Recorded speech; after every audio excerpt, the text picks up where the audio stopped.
Though there are no square riggers plying the trade routes full of gold and grain and immigrants, you can still find boats of that great era in the care of people to whom tradition is more than just a token phrase. Frida was built right here in the bay in 1885. She's the oldest active yacht in the United States. She's 100 years old this year. You won't be able to find anything modern on this boat, as it should be. She should look 100 years old, and she does. You can't really own a boat like this. You just have to maintain her and keep her for posterity. There are other traditions that bring out the more aggressive feelings, even in these skippers. The Master Mariners Regatta, open to all vessels designed or built before 1937, harkens back to the days of working sail. The steamship companies and lumber companies had put up their flag and their flagship against the other companies and their flagships. And it was pretty hot and heavy for what I understand.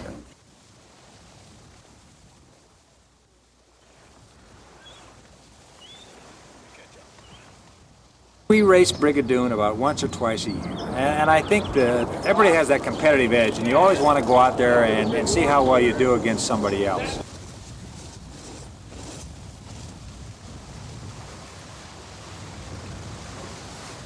It's easy to see that these people are racing to have a good time. Having fun clearly takes precedence over strict racing rules. Our racing is on a handicap basis, and each year you have to be re-handicapped. So if we can convince the other fella that we're a little slower, then maybe he'll give us some time.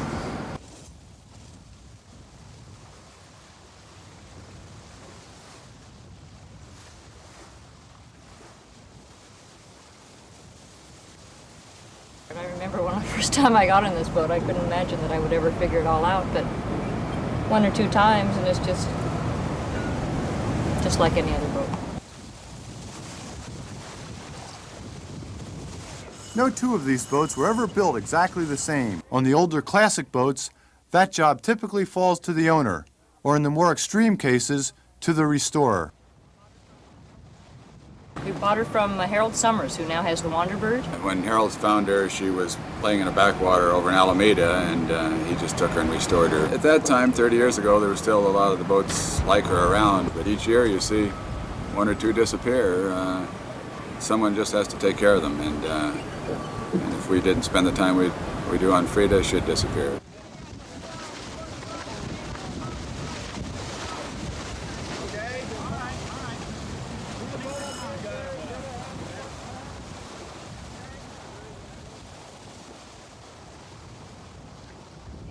It's become like a way of life. I'm a chore person, so I enjoy doing things on an ongoing basis. Like the bright work now has gotten into this kind of shape where I only have to redo it maybe twice a year. You start at one end and finish the other and start over again, a little bit like the Golden Gate Bridge.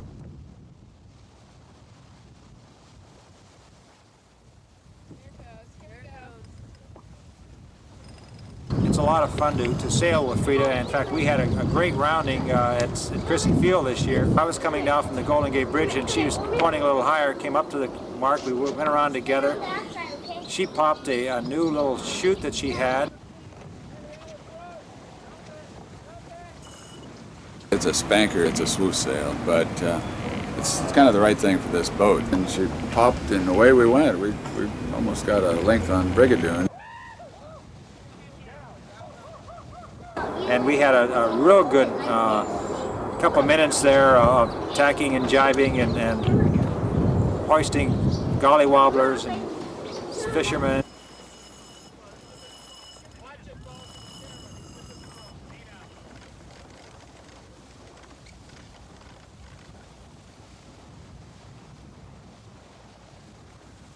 The beauty of the Master Mariners is not really the race, but it's a chance for the public to really see that we do have some yachting heritage, and there are a lot of old classics out there, and we like to go out and be competitive.